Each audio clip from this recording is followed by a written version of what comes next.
Want to join in? Call or text the show at 573-875-KTGR. The Big Show starts now. You bet it does. Welcome in to Wednesday's edition of The Big Show on your Total Sports Station, KTGR. It's Andy Humphrey and Brendan Schaefer here after yet another close game that Mizzou basketball found itself in.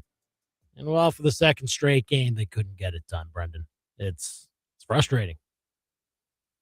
Yeah, that was a tough one. I shouldn't care so much about a Tuesday night in January, but that one got to me a little bit, and it's got me questioning a lot of things, honestly. Really? Yeah, I'm questioning a lot of things. I think, I might explain when we break this game down. Okay. I'm questioning, honestly, my parenting style, if I may be so bold. I know. Whoa.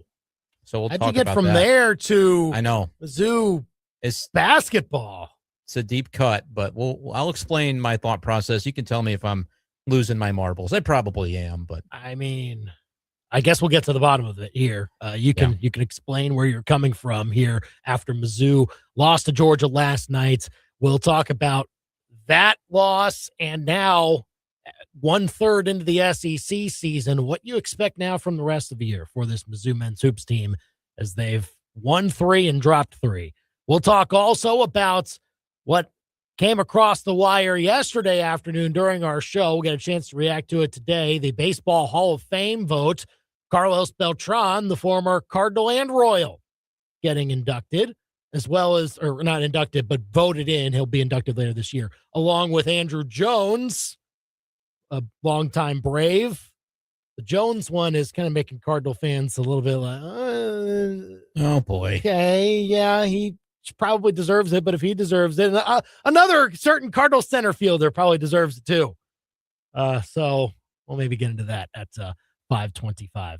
Also, up is down in the NCAA eligibility world. Oh boy. At 4:25, we'll play a game, I suppose, or ask the hypothetical question. I can't take credit from it. I believe it was Drew King of PowerMizzou.com who posed this on social media.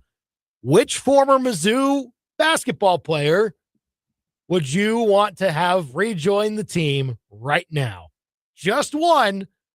And to make it even better, Mizzou technically does still have a roster spot open on this year's team. So there you go. Just like Bama did.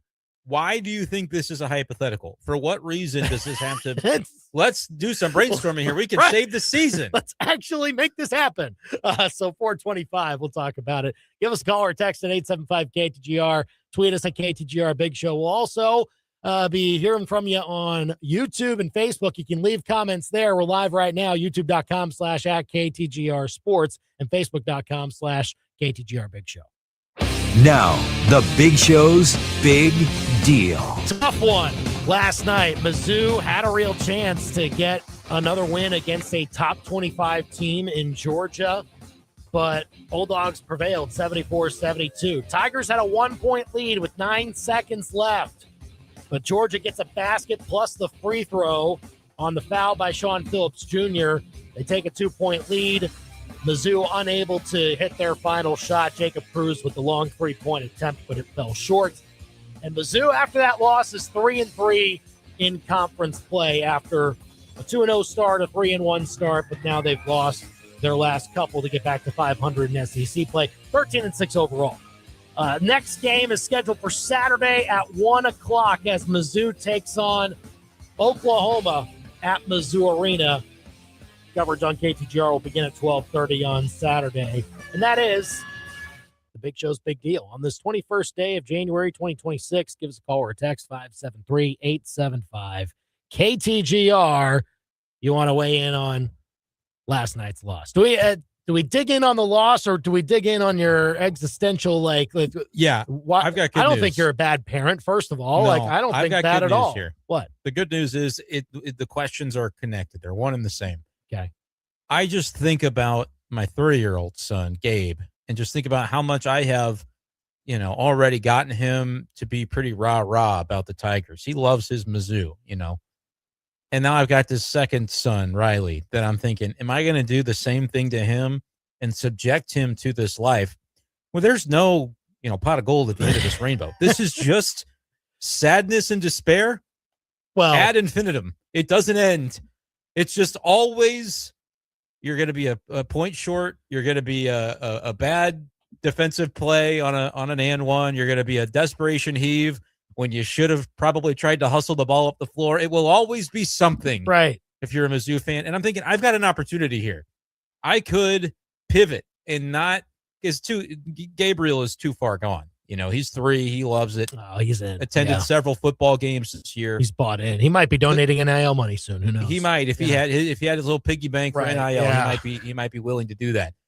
But the second one, I don't need to put him down this road too, do I?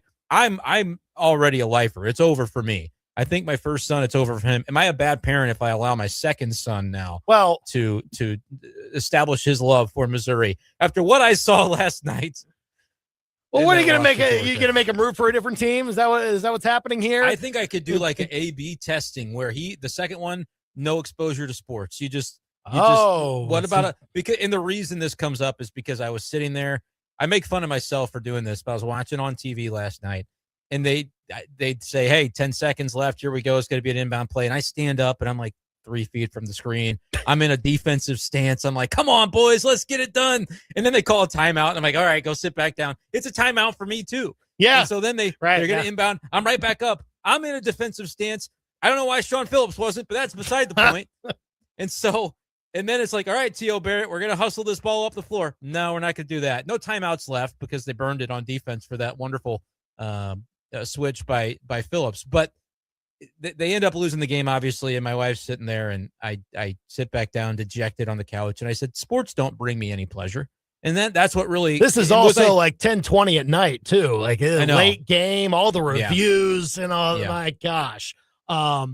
Your kids were in bed, I suppose, though, right? So the first one was in bed. The second one was right there in the bassinet in the living room. Okay. He was asleep. Right. I don't think he had to witness the carnage there. Yeah. But it just got me thinking, like, if I feel this way now, sports really don't give me any pleasure, but I care about them so darn much. Why subject the next generation to the same fate?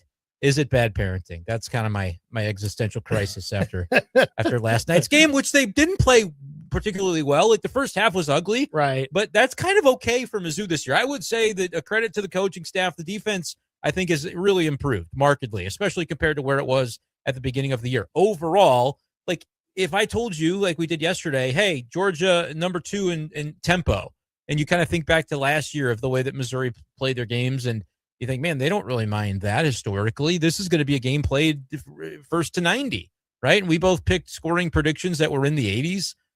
It ends up being in the 70s because of a very slow, sluggish first half, but like they didn't play particularly well. They're in the game. And then there's moments in that second half. I think Mizzou probably had its best maybe 2 to 3 minute stretch of the season last night where it took place in the second half. There were a couple of and ones that took place. They're making the free throws. Mm-hmm. They're stealing the ball on the other end. They were just playing basketball at a really high level. It was not something they were able to sustain, but that's what's disappointing is like, I'm looking at this Mizzou team. I'm looking at 3-3 in conference.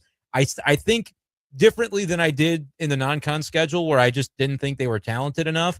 Now I see like they have some talent on this team. I think they have enough talent on this team to really be something this year, but they're going to keep falling short like this. It feels like I can't shake the feeling that if you get into these moments toward the end of games, they're not equipped at the end of the day to win more than they lose. And like, you're going to play a lot of these type of coin flip games in the SEC this year, Andy. And I just, after last night, I'm worried about the way they might fare in those games. It's a problem right now that you have to try and reckon with, because I agree with you. I think they're better defensively.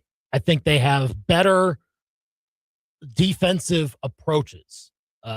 Guys are getting are better at handling the ball, or not handling the ball, but more so on-ball defense is really improved.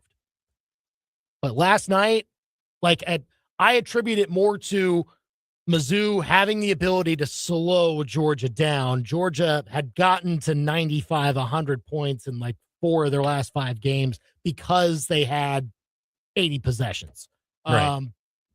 Last night, only 68. Like that was well done by Mizzou to drag it to a game that you can potentially score with them. But 19 offensive rebounds, man. Like that. 5 in one possession. Yeah, like that. That also is just that is a backbreaking type of possession there, where Georgia chucks up. I think they had 3 3-point attempts on that one trip down the floor, and they get the miss every time. And then eventually a foul gets called down low by Surreal, who apparently gets knocked down by a breath of air. Like it saw that a lot last night. But look, I'm going to sound like sour grapes here, but and look, there's a lot that goes into what Mizzou did not do well in that game for all of that. But can we acknowledge that the officials were calling the first half and the second half by 2 completely different sets of rules? I mean, like the 7 fouls combined in the first half and 20 in the second half. Mizzou and Georgia did not decide to be all buddy-buddy with each other in the first half and not foul each other. And then, okay, second half, now we'll start doing it. No, that's not what changed. It was a physical game from start to finish. But the officials decided other things were fouls in the second half that weren't fouls in the first half. I can tell you exactly what changed. What? You know how when a team maybe doesn't perform up to expectations in the first half of a game, they get into the locker room and the coaches have to kind of talk about the game and say, here's where we're falling short, boys. And you get the whiteboard out and you explain and you come up with the adjustment, right? The halftime adjustment. I think the referees had the same type of halftime. And Pat Adams said, I need to get out there and make it about me. I haven't had enough screen time yet tonight. I need to make it about announcements me. On the mic. Yeah, you got to get that quota in, Pat Adams does. I cannot stand it when I turn on my TV and see this guy in my living room camera right there with a microphone in his face. Enough of Pat Adams, because that's what happened. We ended up needing a bunch of reviews where nothing was flagrant. Nothing ended up coming of it on that front. Yeah. But then you're also just calling a bunch of fouls, making it about the stripes in the second half of that game. You're right. It was a tale of 2 halves, completely one to the next. And I feel as though, the referee himself thought, I got to get in there and make it about me. That they haven't seen enough me. The people that tune in with their, ESPN subscription, the folks that come to the arena, they're coming to see me, Pat Adams. Yeah. And then he just didn't feel like he had involved himself enough in the proceedings. And so they changed that in the second half. Well, good bounce back by Pat Adams, I suppose. Really had him in the first half, not going to lie. But second half really came by through. Had him in the first half, we thought there was going to be a regular game involving him. Can't happen. No, can't happen with him. Here, what Dennis Gates did have some thoughts on the way it was officiated. Okay. I suppose. I mean, last night's press conference was a good amount about officiating. Won't get to all of what he said about it, but here's some of it. Roll the whistle. I wish I did.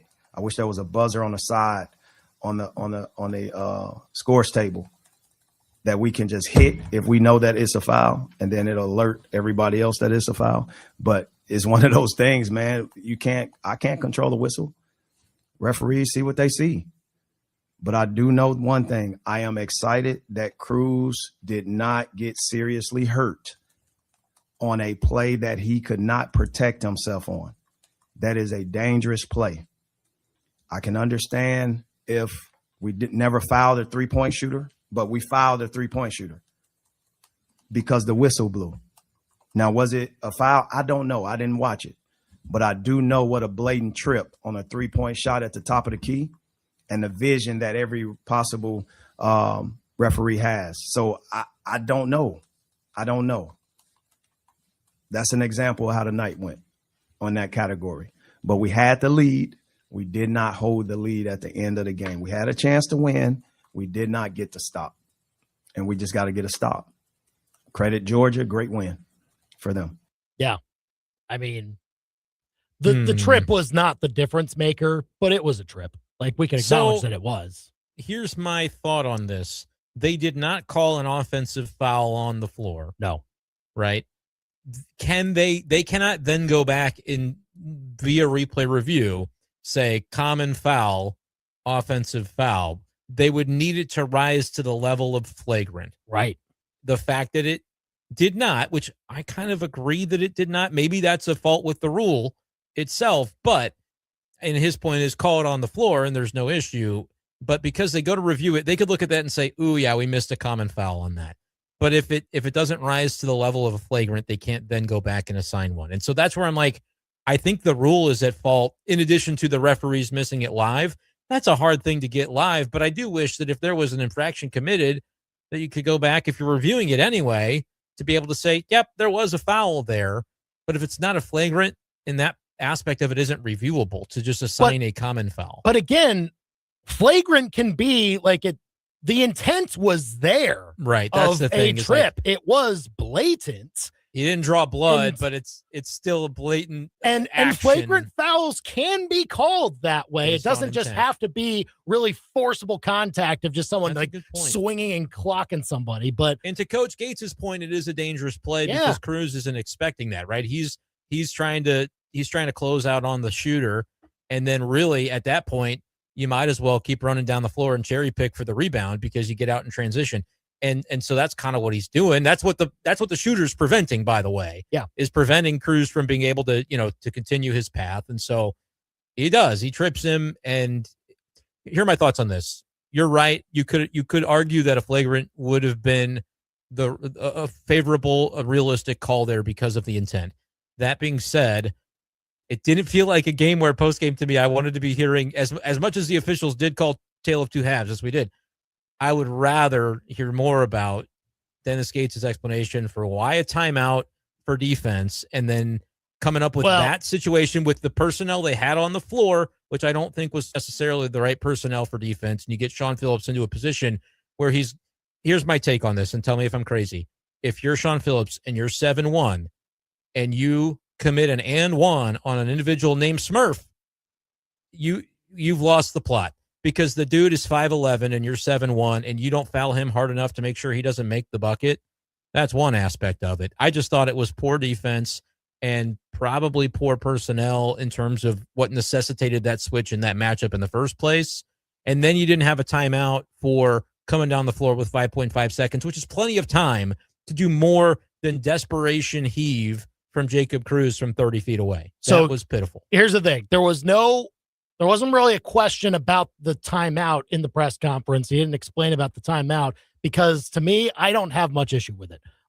He was seeing that a Georgia player had a wide open lane on the backside, and all the Georgia player had to do that was inbounding, pass it to him. He gets a layup. Dennis Gates saw that and called timeout. Like, no, let's fix our alignment here. Mitigate to at least the mistake. Make sure that that's okay. not happening. I know it was their last time out, and it sucks that they didn't have another one to use for the final play. I get all of that, but and Sean Phillips did not defend all that well in that situation. But calling the timeout, I'm not going to fault Gates for because you don't give up a wide open layup in that scenario. You've won me over. That's a reasonable answer, and I think you're right. Thinking back, like the setup was it just wasn't good alignment. He had to set everything there. Yeah, so that's fine. I do think you have to, if that's your situation and you know you don't have another one, you have to be able to also talk about what we're going to do. Well, if in the event that they did take the lead here. They did do that, though. Here's Dennis Gates after the game. Yeah, it was similar. We went through the same scenario that we had when we went up. Obviously, that was the situation that took place. Our players knew what to do. We got a shot off. It was a tough shot, but it was something that we had ran before. And we had an option to get the layup with the drive, and T.O. just opted for the shot, and I understand that. So here's the thing. That's what I disagree with wholeheartedly. So let me hear your thoughts. So here's the thing. They did run a similar play to Cruz the possession before, and it worked. And it was great. Because he made the shot.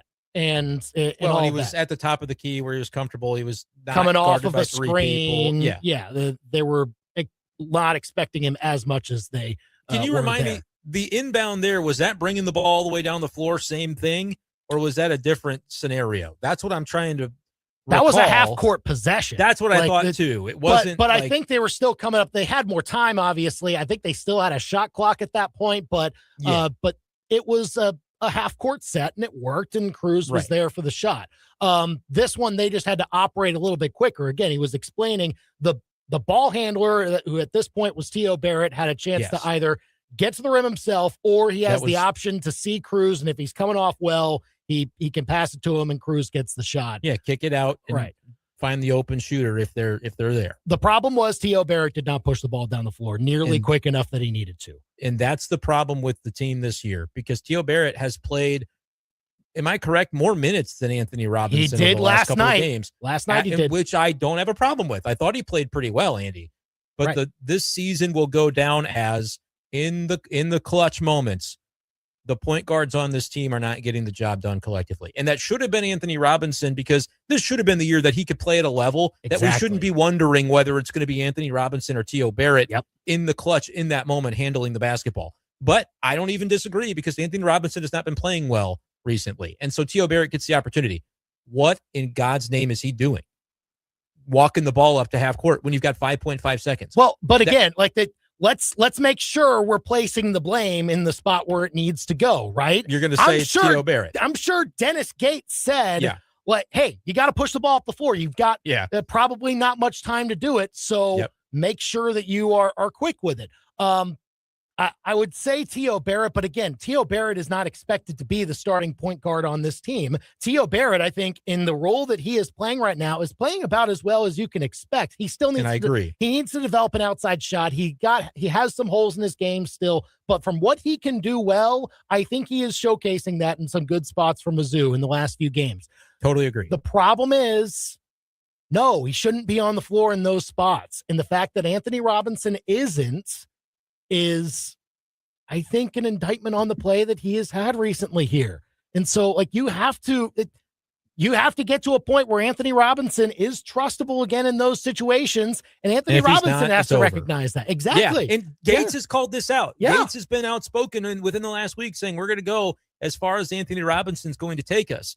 And then in the clutch moment last night, it's not Anthony Robinson in that spot, it's T.O. Barrett. That tells me exactly where Coach Dennis Gates is on his belief in Anthony Robinson right now. And I don't think Coach Gates is wrong about what he's seeing from Anthony Robinson, because I'm seeing the same thing. Yeah. The disappointment is that, all right, let's try the next best thing. And I don't think T.O. Barrett could have handled it any worse than he did. I get it. You've got a man at half court that's trying to prevent you from moving the ball quickly, but who cares? You go around him. Go dribble with some authority and try to get to the front court where you've got an opportunity to then maybe that you're going to draw some of the defense if you're driving into the lane, which is one of T.O. Barrett's best characteristics. And so Gates explaining and saying this is what the option was, that's exactly the play that I was hoping that they would have in mind, because if the defense doesn't crash to T.O. Barrett, he can drive coast to coast in 5.5 seconds. It's been done before. He's got the speed to do it. I believe in him to be able to do it. He's very good with the ball in his hands, and getting into the lane is something he's talented at doing. But he just didn't have the urgency to even create that scenario. And so then by the time you're at half court, you just have to, that pass needs to be almost parallel. Yeah. You're at the top of the key and flipping it to a shooter on the side. He's barely at half court and is throwing it up because he didn't get there in time. And so, but for Gates to say our players knew what to do, he told them what to do. I totally agree with that. Clearly this was addressed in the huddle, as you said, Andy, and the play was the sound one. His players don't know what to do. Time and time again, his players in the execution of these moments show that whether it's been coached properly or not, they don't know what to do. They're not executing it.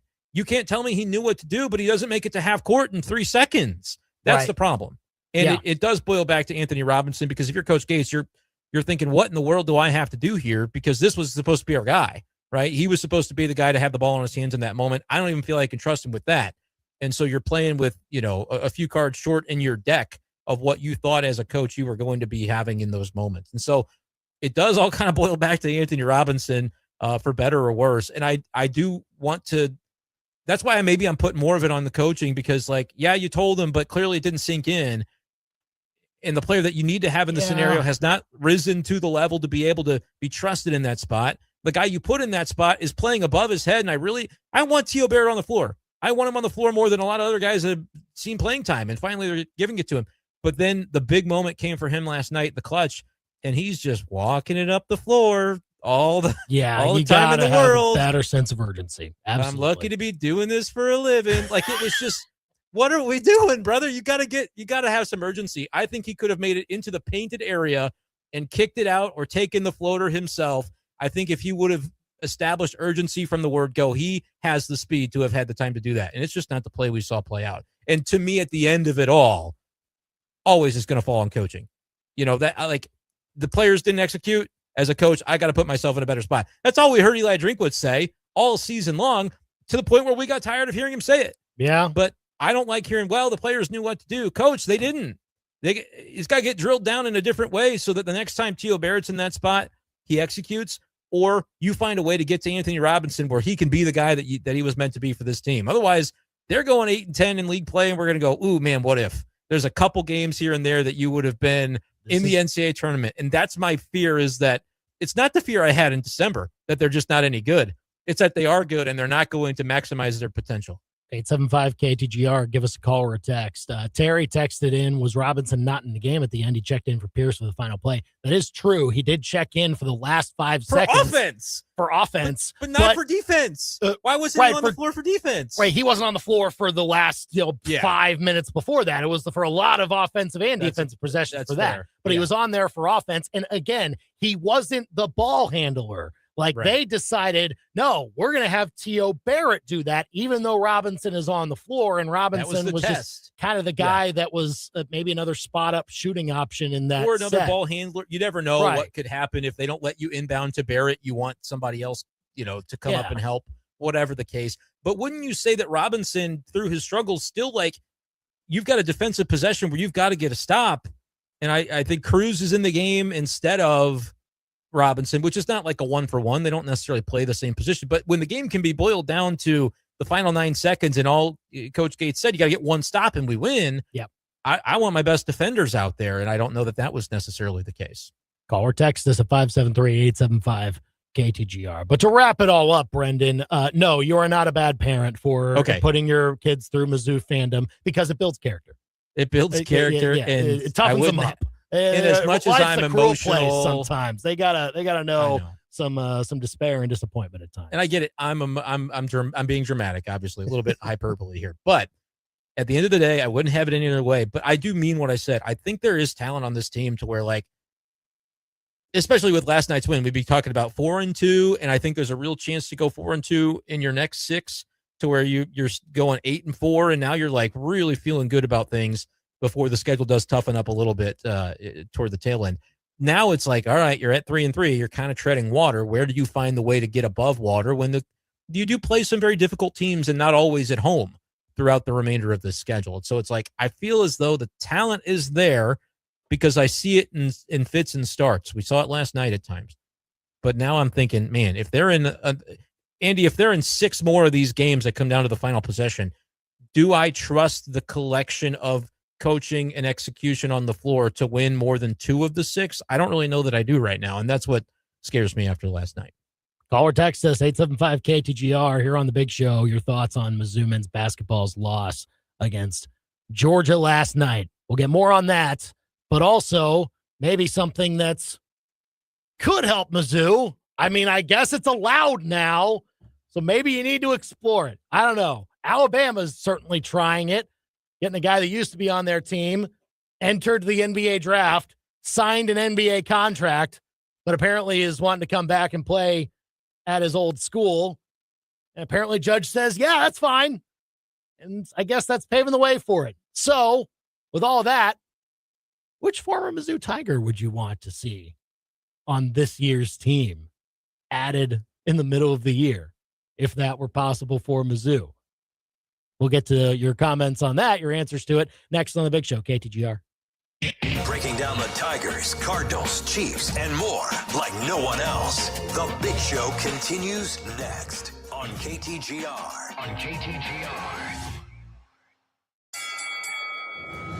Losing a loved one is probably the hardest punch you will ever take in the fight of life. Dealing with the fallout, finances, and how to replace that loss of income for your family is even harder. That's why Phyllis Nichols and her team are so passionate about life insurance. Phyllis Nichols is the 12-round agent who fights for your best interests and knows exactly what you need.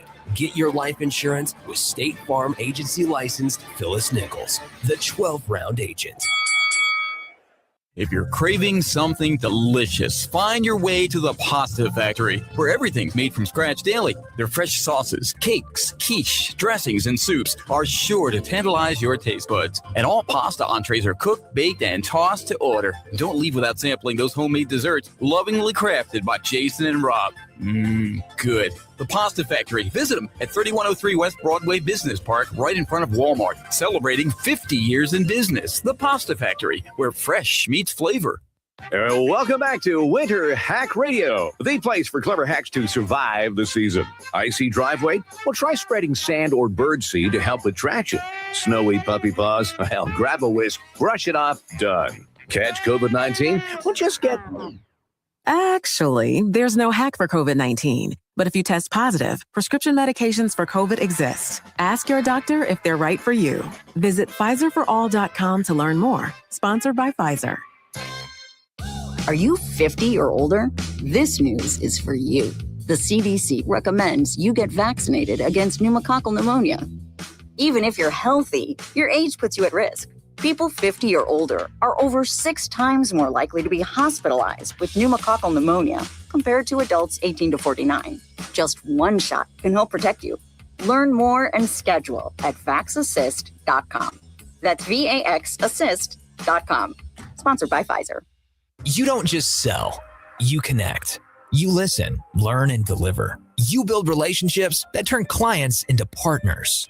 At Fuse 32, our people don't push products. They craft solutions. They anticipate problems before they even happen, and they fix them before anyone notices. If results and relationships, not excuses, drive you, then it's about time to join the team that never settles. Fuse 32. There's nothing we can't do. Apply now at fuse32.com. Hi, my name's Robin Fletcher. I've smoked for 46 years. I went to a seminar in March 27th and seen Mark. My best friend came with me. We both went to it, and neither one of us smoked a cigarette in almost 7.5 months. I took my 3 sisters and my brother-in-law and my sister's best friend and them went. None of them have smoked a cigarette, and I want to thank you from the bottom of my heart. Thank you. My name is Jen Carpenter. I went to a Mark Patrick seminar, the Stop Smoking, and it worked. A friend of mine also went, and he still no longer smokes, and it was just amazing. Lose weight or stop smoking with hypnosis guaranteed, only $59.99 or your money back.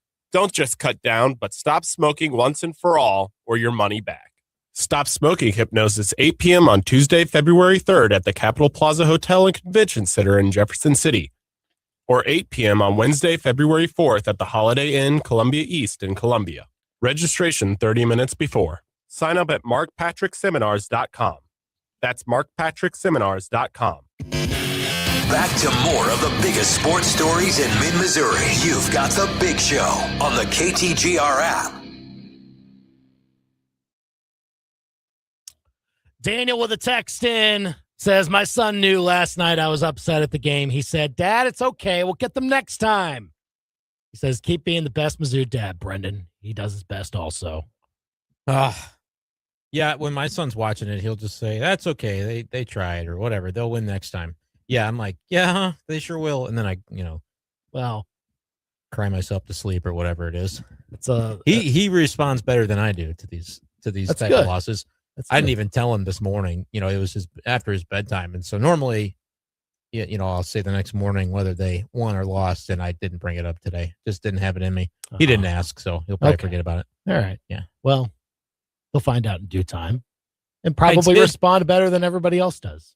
I did. My in-laws told me this story the other day, though, that when they were out to dinner with the great grandparents, somebody had mentioned, well, who's Mizzou's quarterback going to be for next year?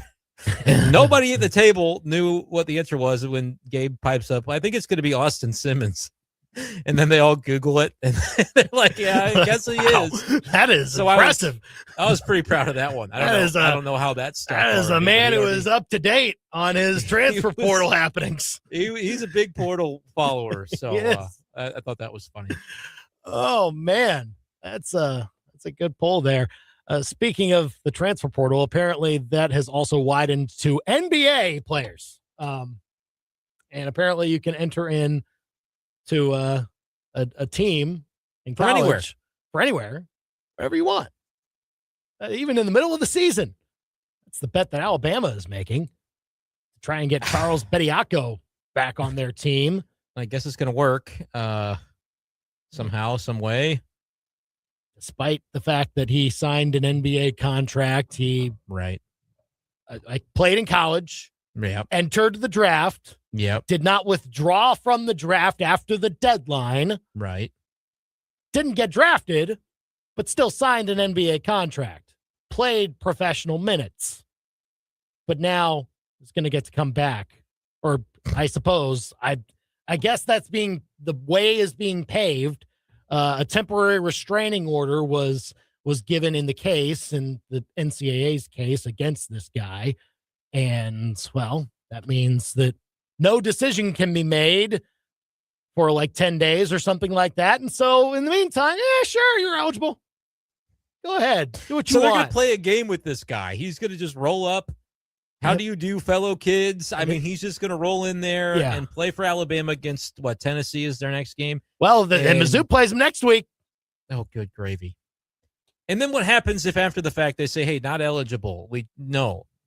Ruling is not upheld. What happens to those games, those outcomes? Well, I would hope that Alabama, that happens in a quick enough time to where you can rule before the postseason starts and you ban Alabama from the postseason. That would be the way to deter teams from doing this, right? That'd be right and just, yeah. So, because vacating wins, who cares? I know, right. The way games happen, it's not a good punishment, if you ask me. It doesn't deter this type of wrongdoing.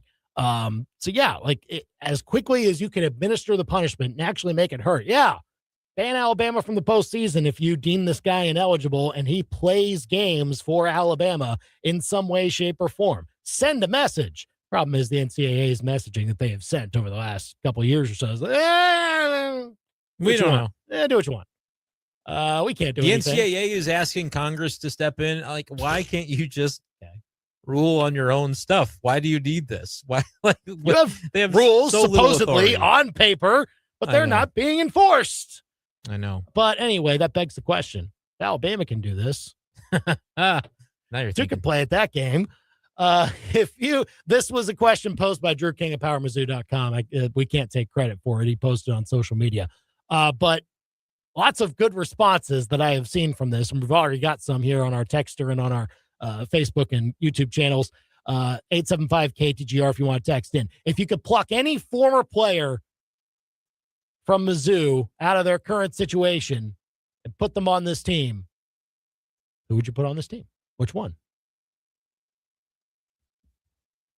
I'm trying to think of legitimately impactful, but still at the NBA level, a real player to where you're not, because you could say, well, I want anybody in their prime. I want to go back decades and I'll take whoever. Yeah. But realistically, we got to be thinking here, Kobe Brown was drafted, so they're going to say that doesn't work. Well, technically, the case over at Baylor with that guy, he was drafted too. Oh, he was drafted too. But I don't think playing a lot? I don't think he signed a contract. That's the problem. Kobe Brown has signed a contract. He has played in the NBA. I think they would have more defenses against him coming back. So but he's actually playing this year in the NBA. But again. Still kind of a hypothetical game we're playing here. Kind of, we think. He played, we don't know. Kobe Brown played last night. Not a good example. That might be a little. Played 12 minutes at the Bulls. 3 points, 5 rebounds, 2 assists. All right. Yeah. Maybe not him. Daniel, I had brought up Jordan Clarkson, and then Jim Hayes, who's a big Knicks fan, said he's busy. You can't have him. Oh, so no Jordan Clarkson. Right. A clear one. James texted in Michael Porter Jr. I'd take him. Right? He's got to have some eligibility left, if I may. If I may. I don't think 2 games really, I don't think that really exhausts all of it. It's fair. You could fight it. See if it happens. Daniel texted in Drew Smith. Ooh, that's an interesting one. He's been playing a decent amount, though, I want to say. He has been. Do like that. Up to. I think there's one from Samuel that almost like fills the need. He had a couple. First, he said get Chameleon back on the squad. Technically, he still is. He's a grad assistant. He is there. Just can't play for Dennis Gates. And yeah, I think he played like 6 years as it was. He was a long one. Yeah, he was a long shot by the time he got here. One of those cases. But this is the one that I like from Samuel. Bring back Jeremiah Tillman. That would fill a need. Actually, that'd be very good. Yeah, yes. I think that would be my pick if I really had to do it. Obviously you could go back into the history sphere of, I think Dave DeArmond said that Kareem Rush is attending a lot of games. Could they just play him? Pretty good. J-Rose said, I assume that you're digging back into when these guys were in their prime, but he said, Doug Smith or Anthony Peeler, obviously. Yeah, that would be very helpful. See, you guys aren't thinking big enough. You're thinking in the hypothetical. I'm really trying to get somebody like actually an extra. I don't even need a year of eligibility. Just a couple months is all I really need. Stayed in shape. Like maybe he hasn't gone on to the NBA, but he's kept himself in shape and he's been able to, put up some shots now and then, keep himself fresh. Gabe DeArmond even tagged Kareem Rush, so he's really trying to push for ready. this. Ready for that. We'll see if that can happen. Oh man, oh boy, that would be something else. I think it's crazy though that this is the world we live in, where up is down, but we live almost week by week, day by day on who is going to be eligible in college sports, and like it all comes down to almost finding the right judge that can be more favorable to your school and issue a TRO. You don't think there are back channels being done to try to bribe off judges? Nothing would shock me when it comes to what some of the programs and teams are able to do. You want to take somebody who's been a professional in Europe, you can do it mid-year. It doesn't matter. Do whatever you want. And there's no, and the NCAA, instead of saying, no, like we're going to still enforce our rules, they're like, well, the judge, Congress, can you help us? It's a joke. It's a complete joke, and everybody knows it now. It's crazy, but this is what the NCAA has created with, the Pavia case was the one where it was like, look, if we're going to just start not counting JUCO years, then that does open the Pandora's box of, what else can we think of that we can't count? Yeah. In the future with all of this stuff. And it was like when you'd get into I don't think we saw as much of it this year, but last year at the end of the football season, when people would enter the transfer portal and we're going, I don't think you have any eligibility left. It's like, well, can't hurt to ask. Maybe they won't notice. I really feel like a lot of that of the pushing of the envelope has come after the Pavia case, to where people are like, well, let's try it just in case. Maybe it works out. And in some of these cases, you're getting away with it. You get a judge, like you said, to grant it, and next thing you know, you're suiting up 3 years later, like Bediako is going to. Seth texted in a good one. Lawrence Bowers is usually at games. He'd get us some good points. It's another good one. There are a lot of guys that you could pick out from the alumni game they had last summer that Lawrence Bowers and Dwar Carroll put on. Tons of guys from there that you could maybe call up and say, okay, yeah, see what you got. Maybe even like some football players that would want to try their hand at the basketball part. Never know. Justin Gage. Yeah. Could happen. Yeah. No rules now. So not anymore. Got an open roster spot, Mizzou. Just saying. Just saying. 875-KTGR if you want to give us a call or a text. We're going under the bus, obviously, to that situation. But, man, the Bills owner just had no regard for his current players, and one particular one that was drafted pretty high. That's next. Now, your local Sports Center update on your total sports station, KTGR. Good afternoon. I'm Billy Jones. This live local sports center is with Lee's Tire Company. If it's rounded rubber, Lee's sells it. Lee'sTireCompany.com. The Missouri men's basketball team dropped its first home game of the season last night as 21st ranked Georgia defeated Missouri 74-72 after a go-ahead three-point play by the Bulldogs' Smurf Millender. Mark Mitchell led the Tigers in scoring with 18. Jaden Stone and Jacob Cruz also finished in double digits. Missouri falls now to 13-6 on the season and 3-3 in the SEC. They'll be back in action Saturday against the Oklahoma Sooners in Columbia. Tip-off set for 1 p.m. with pregame starting by 15 minutes prior right here on KTGR. Kelly Harper and the women's team are set to play tomorrow night against 18th ranked Ole Miss right here at Mizzou Arena. Tigers will look to take down the Rebels, who are off to a flying 16-4 start. Pregame coverage begins on KTGR at 6:15 with tip-off set for 6:30. St. Louis Cardinals announced today that Yadier Molina will serve as a special assistant to Chaim Bloom, the new president of baseball operations in St. Louis. And the St. Louis Blues lost last night 3-1 to Winnipeg. Jordan Kyrou had the lone notch on the score sheet for the Blues. Up next, your ABC 17 Storm Track Forecast. I'm ABC 17 Storm Track Chief Meteorologist Jessica Hafner. I'm tracking a chilly night as a cold front comes through. We'll drop down into the upper teens to around 20 by tomorrow. Mostly sunny skies. It's our last warm day of the week. We'll get up to about 40 degrees. Then by tomorrow night, Arctic air moves in as we drop into the single digits by Friday morning. We'll be tracking snowfall by late Friday night. I'm ABC 17 Storm Track Chief Meteorologist Jessica Hafner, and that's your ABC 17 Storm Track forecast on your total sports station, KTGR.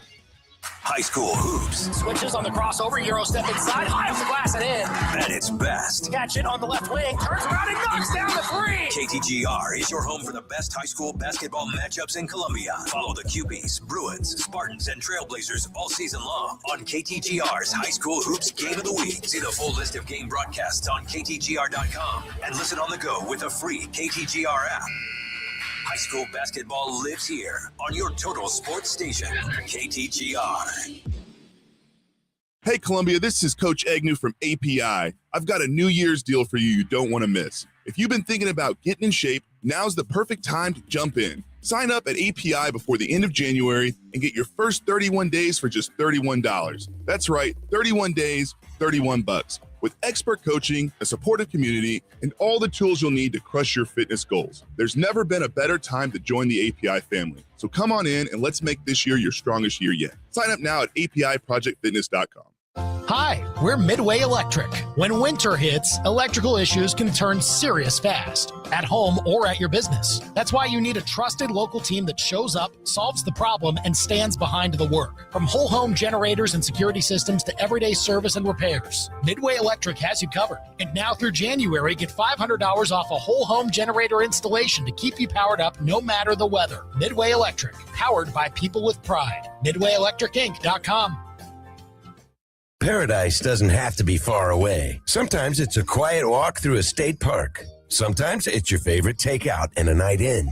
At Shangri-La, we believe that cannabis belongs in those everyday moments, not as an escape, but as part of living well.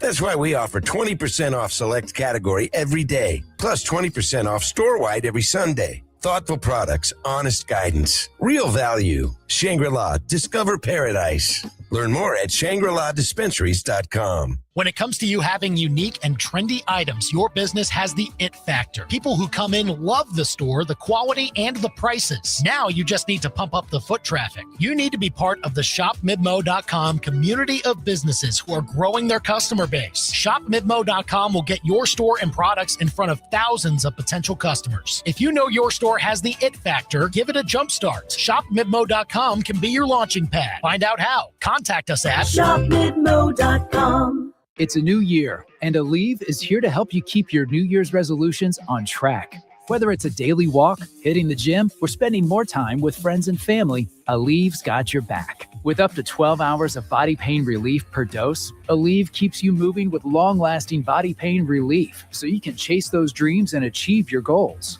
Don't let body pain slow you down. Keep going with Aleve, because this year is your year. Try Aleve. Use as directed for minor aches and pains. Taxes was feeling unwelcome. Now Taxes is an open door, literally, to new TurboTax stores. Meet our experts in person. Hi, welcome in. They're powered by smart tech and ready to do your taxes for you. Get real-time updates while you go about your day. Confident your taxes are done right. Now this is Taxes. Intuit TurboTax. TurboTax stores opening soon. Real-time updates only in iOS mobile app. It was 1 p.m. on a Monday when the phone rang. Brian Ware Plumbing and Restoration answered the call. It was a panicked family with a mouse problem. Well, a mouse/plumbing problem. Their toilet was more backed up than the connector at 63 and I-70. But Brian's team eventually plucked out the problem. It was a mouse, but like the computer kind, which the family then asked if they could keep afterwards. We didn't ask why. Better call Brian and unplug your plumbing problems. BrianWarePlumbing.com. They can't shoot it straight on the golf course, but they can shoot straight on the biggest sports stories in mid-Missouri. Back to Andy and Brendan on The Big Show on KTGR.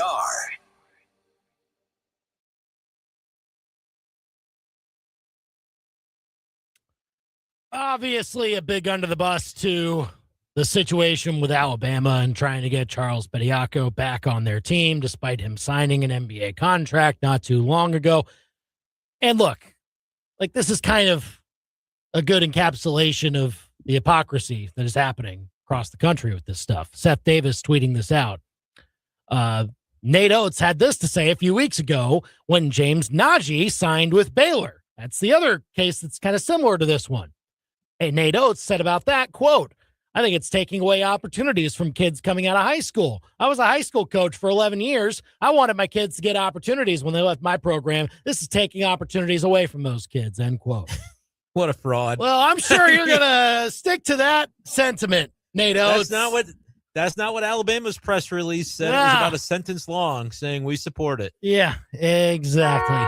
Under the bus. So we'll see how that situation gets resolved, but yeah, can't end well, if you ask me. And under the bus, too, Bills owner Terry Pegula.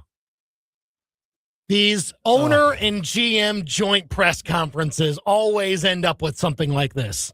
Oh, the GM who was promoted to president of football ops. Yeah. Brandon Beane gets a promotion after Sean McDermott's firing, mind you. Yet he has to have a press conference with the owner standing on his right shoulder. And you don't get that much control, buddy.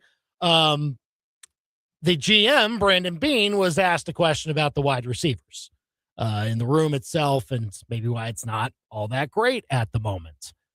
And then before Beane could answer, Terry Pegula, the owner, steps in. Yeah, can I interrupt? I'll address the Keon situation. The coaching staff pushed to draft Keon. I'm not saying Brandon wouldn't have drafted him, but he wasn't his next choice. That was Brandon being a team player and taking advice of his coaching staff, who felt strongly about the player. And, he's taken, for some reason, heat over it and not saying a word about it. But I'm here to tell you the true story. Oh, that's why Brandon Beane makes such bad draft picks, because he's trying to be a team player. When everybody wants to make bad draft picks, Brandon Beane does not get in the way. I got it. Okay. And by the way, that's not even my biggest issue with the quote. Keon Coleman's still on the team. They're talking about this kid who's played 2 years, and yeah, he's a bust, maybe the biggest bust of all time, the way he's being talked about by the owner of the team. I saw a tweet that said, whichever person imagine how big of a bust you'd have to be to where whoever liked you the most had to get fired. Like, no. Sean McDermott is who wanted him, so we had to fire him, not Brandon Beane. We'll promote him. Poor Keon Coleman, he's under the bus. Not to say he's a great player, but he's thrown under the bus by the owner. I'm throwing the entire operation under the bus, though, for these Buffalo Bills. They have scapegoated McDermott, who wasn't perfect, but he was saying, hey, we need some wide receiver help. Let's trade for Jacoby Myers. Let's do this, that, and the other. And they ignored him and then fired him for the shortcomings of the team. Yeah.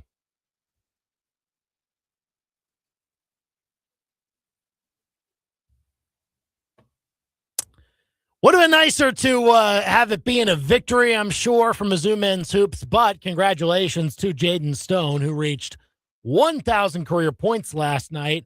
Got a free throw attempt to go in late in the game, and needed 8 points, I believe, going in to get to 1,000 career points. For a guy that, as he kind of talked about before the season, like he wasn't even sure if he really wanted to keep playing basketball, even though he still could, to be able to come to Mizzou, reach that milestone, be playing like one of the main guys on this team. It's pretty special. I think it was still a nice moment for Jaden Stone last night. Yeah, and he's one of the top dogs on the team this year. And, it shows that he's had a pretty adventurous and full career to this point to have that accomplishment. But, I hope he's able to get some more points and some Tiger wins the rest of the way. That's one that got away last night. But still more time to go, still more games on the schedule. We'll see how it ends up going over the coming weeks. 12 to be exact. Yep. With 1/3 of the SEC season in the books. Now, after the Tigers have gone 3-3 in that stretch, what do you expect the rest of the way? We'll kind of look ahead to what Mizzou's got here coming up here on the big show, KTGR. You can keep getting your calls and texts about Mizzou men's hoops and their game last night. 573-875-KTGR. Also going to discuss the Baseball Hall of Fame vote. Carlos Beltran in. Andrew Jones in. Well, because Jones is in, does that mean another certain Cardinals center fielder has a deserving case too, but can't get in right now? We'll discuss next on the big show.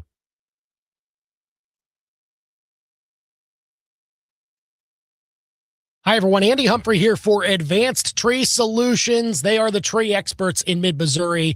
Eric and his team are excellent to work with. I can speak to that from personal experience. We had a dead tree in our yard. We needed it removed. Eric came over, assessed it, gave a fair and honest price, told me the timeline, and he got it done ahead of schedule. And the thing is, you will experience that difference too when you work with him and his team, because they've got two jobs: take care of your trees and take care of you. So they make sure that your trees are safe, that you don't have any hanging branches over power lines and things like that. Plus, they also maintain the health of your trees so that they can grow back stronger once the springtime rolls around.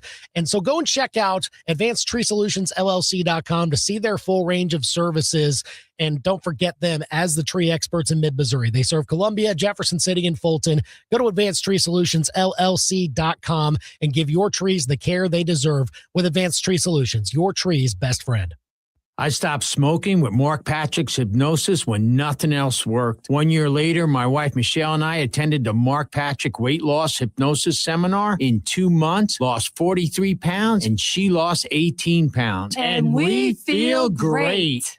Hypnosis, only $59.99. Tuesday, February 3rd at the Capitol Plaza Hotel and Convention Center in Jefferson City, or Wednesday, February 4th at the Holiday Inn Columbia East in Columbia. Weight loss hypnosis 5:30 p.m. Stop smoking hypnosis 8 p.m. You know your favorites. Now it's time to put them on the map. Nominations are open for Inside Columbia Magazine's Best of Columbia 2026. Now through March 1st. Nominate the businesses and places you love, including Best Mexican Food, Best Spa, Best Steak, Best Hairstylist, Best Lawn Care, and more. You can nominate once per day, so come back and support the businesses you love most. Best of Columbia 2026 starts with you. Nominate today at InsideColumbia.net.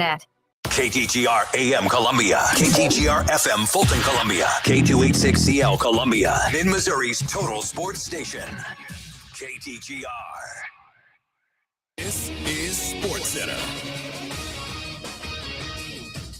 I'm Christine Lisi. 13 seconds, a missed field goal, the catch. It all added up to Bills owner Terry Pegula feeling like his team had hit the proverbial playoff wall, resulting in what he called his sole decision to fire coach Sean McDermott. Said he felt a different voice was needed after the despair and sadness he saw in the locker room following the AFC divisional round loss to the Broncos. Had nothing to do with discord or disconnect.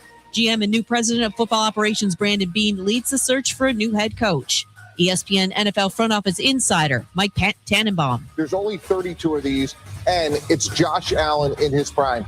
This roster isn't perfect, but no roster is in the salary cap era. So there will be a number of coaches that would love this job. With that said, one of the questions I would ask if I was a head coaching candidate, I am replacing somebody that went 98 and 50. Right. How are you going to assess my performance? Allen will be involved in the coaching search. Meanwhile, he might need foot surgery soon, not expected to impact his availability for OTAs. The Yankees outfielder Cody Bellinger agreed on a 5-year, $162 million contract, reports ESPN's Jeff Passan.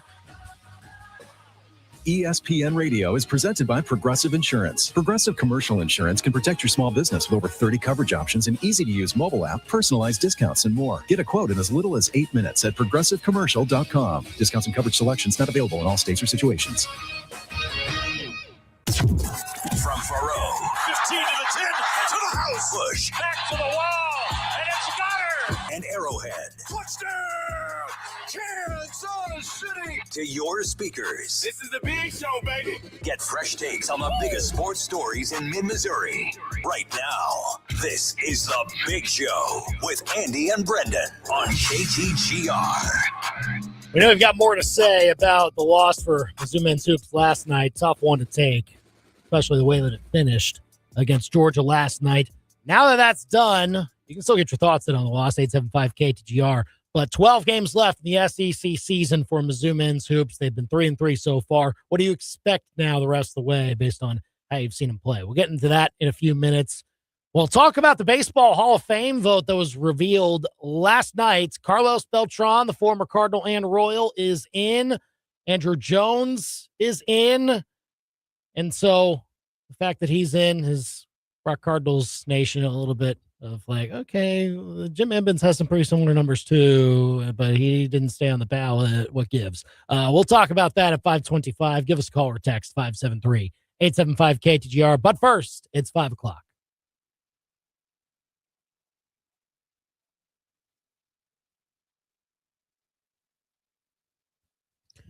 Well, plain and simple, Mizzou basketball blew it against Georgia last night, 74-72. He had the 1-point lead with 9 seconds left, and then some of the worst defense you'll see by Sean Phillips. He fouls a guy who's like 5'11". He's 7'1". Fouls him and doesn't make sure the ball doesn't go through the cylinder. Yeah, it's an and one, so you're down by 2. Then T.O. Barrett takes his time coming up the floor, and by then a desperation heave for Jacob Cruz, which did get front rim from about 30-some-odd feet away. No good, and so the Tigers lose. They fall to 3-3 in league play, 13-6 overall. It's just disappointing. I know Dennis Gates said his players knew what to do, but I need to see that in the execution in those final moments. And I do think a lot of it boils down to, why wasn't Anthony Robinson in the game at that point, handling the ball? T.O. Barrett instead? Well, it's because he hasn't played as well, and that's just the way it goes sometimes. Tigers take on Oklahoma on Saturday afternoon at Mizzou Arena. Love to see this. Carlos Beltran and Andrew Jones are Hall of Famers. They were voted in by the writers' ballot this past time through and will be inducted later on this summer. Yeah, a lot of people are then drawing the connection. Well, what about Jim Edmonds? It's crazy to me that he fell off the ballot the first time that he did, but you got to have 5% of the vote to stay on the ballot. And yeah, he just kind of got lost in the shuffle. That seems like an oversight, but I don't really know what could be done to change it. I would say the same thing about, well, what could be done to change the fact that Charles Bediako has used up all his NCAA eligibility? He was, signing an NBA contract, has been out of school for several years, but Alabama's like, we don't care. He can come back, and a judge said so too. So basically, as Andy has said, down is up is down when it comes to NCAA eligibility, and there are no rules. NCAA is asking Congress to step in and fix it. Yeah, that'll help. The Buffalo Bills press conference was complete madness. Owner Terry Pagula throws Keon Coleman under the bus, basically saying, no, the coaching staff is who really wanted and pushed to draft him, not Brandon Beane, our GM turned president of football ops. And by the way, there's video of him talking about Keon Coleman and how they want to draft him months before the draft. They were just lying to cover up the situation. I'm not saying that firing Sean McDermott was wrong. I'm saying the process by which they got there was clearly wrong. And if I'm a prospective candidate for the job, I'm looking at that press conference really wondering, yeah, Josh Allen's great, but is it enough for me to take this gig? Hey, how about this from earlier today? Yachty is back. For real this time.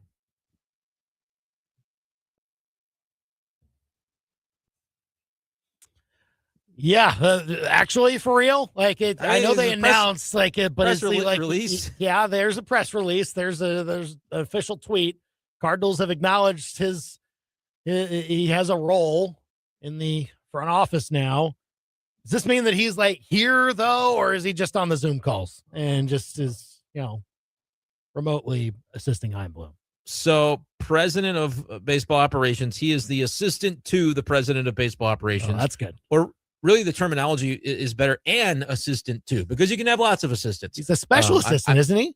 A special one. I'm not trying to make a joke from The Office. Well, there's a difference and a distinction between, oh, he's an assistant general manager versus, oh, he is an assistant to the general manager or the president of baseball operations in this case. Yeah.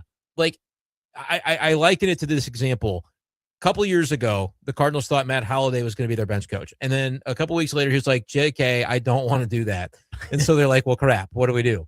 Joe McEwing was a free agent bench coach who had done it for a long, long time. And so they hired him for a year. And that's probably not their first choice, right? But they had to sign him to a multi-year contract. After that first year, he was reassigned to a special assistant to the president of baseball operations. It means he just kind of went away, right? But he's still being paid. We can consult him if we need to. But like, there wasn't really a lot to it. You can make of it what you will when you have one of these assistant roles. And I think in Yadi's case, there's an opportunity to make more of it, right? He went into the dugout a couple of series last year, was in uniform, wanted to be around. Is that something he'll have the opportunity to do again this year? It seems as though, based on the statement from Chaim Bloom, that there will be some opportunities for him in and out of uniform. Could that be an appearance at spring training? Certainly the Cardinals would love to have him there. Still feels like it's kind of open-ended to allow for, the timing of whatever Yadi may need, Andy. But I do think this time you'll actually see him show up for the role because, last year he wasn't really even in an official capacity and did show up a couple of times. And Ollie Marmol has said, I want him around as much as he wants to be around. So I think it's a good thing and an easy sort of like PR marketing win for the new regime. Yeah, to at least appease some folks, they're saying, well, why aren't you making Yadi manager? Well, he's at least in the organization. And there are some who would say, the fact that he's back now means he will be manager in 2027. I'm sure of it because that's what's going to happen. I still don't believe that to be the case. Can I say actually that I think this makes it less likely, like that he becomes that ever, or even in the near future or something like that? I mean, it shows that Ollie Marmol is certainly not worried about that, because I really feel as though if he was, which like on a 1-year contract anyway for Ollie, you can't necessarily be calling your shots about who can and can't be around. It would be a bad look for them to invite Yadi and Ollie to block it, but that was never going to happen. They have a really good relationship and Ollie wants him there. So I don't know. It is a little bit odd if they don't extend Ollie in spring to go, okay, lame duck year, but it's a rebuilding year where you're not really expected to contend at the top of the standings. So what is Ollie supposed to do? You want the guy in the manager's chair to be kind of shepherding the young players along that are supposed to be your new foundation for 2027, 2028. So it wouldn't really make a lot of sense to judge Ollie based on wins and losses this year, which I don't think Chaim Bloom is going to do. I won't be surprised if he's extended, and then maybe that'll quiet some of the talk of, Yadi is kind of sitting over Ollie Marmol's shoulder.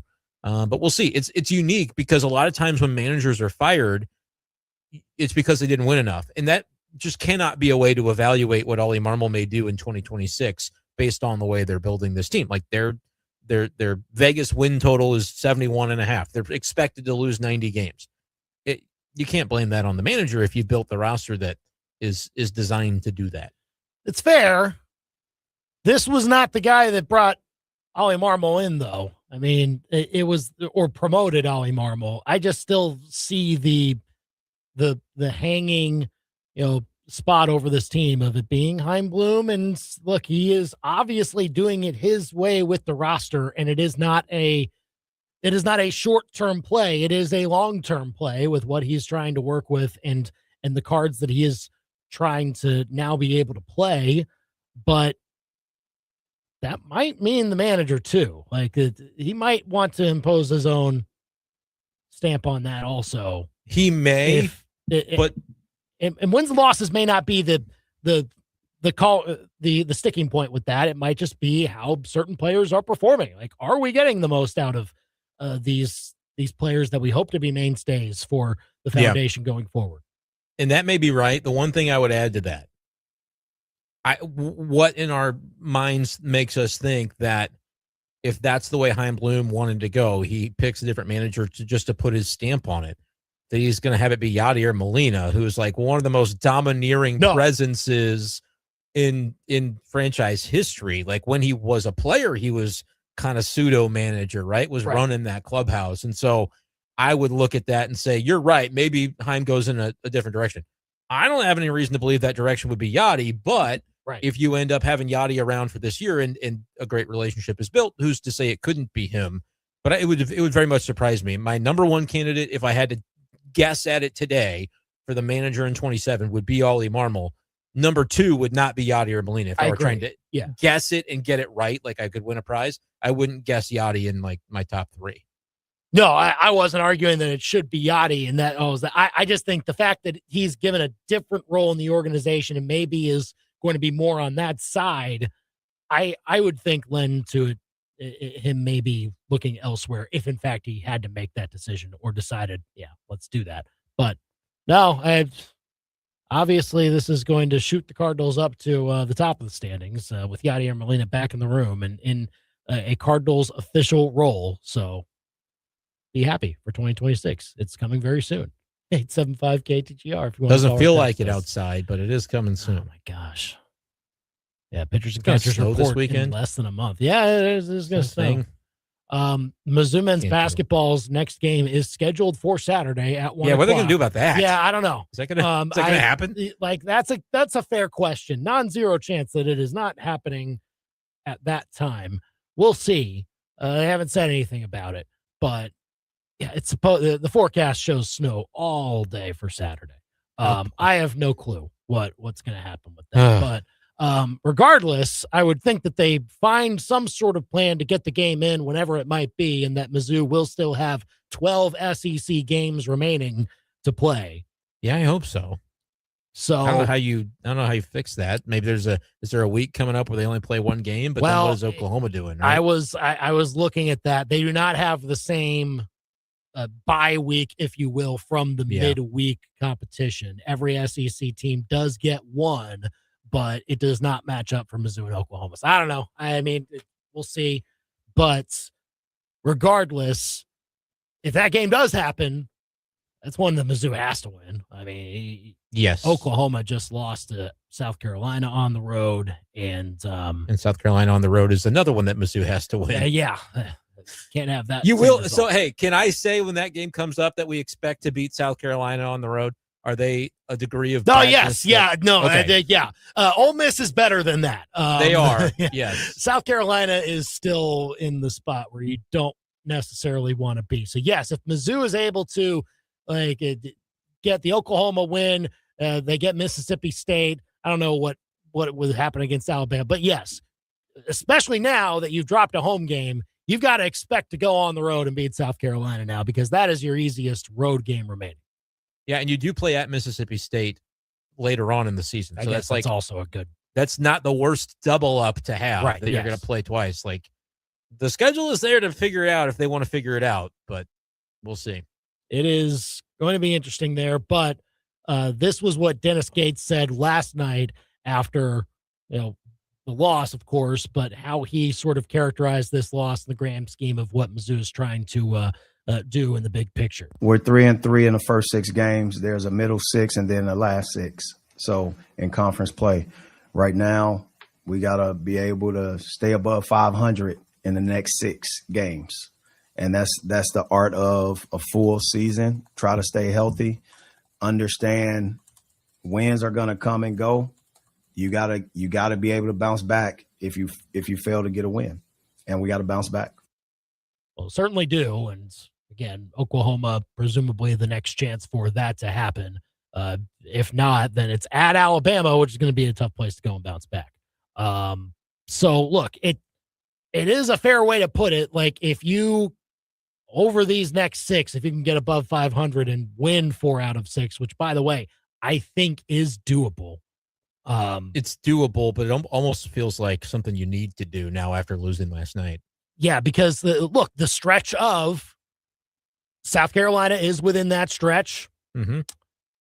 You get Texas A&M, which could be a tough place to go and win, but I mean, we'll see.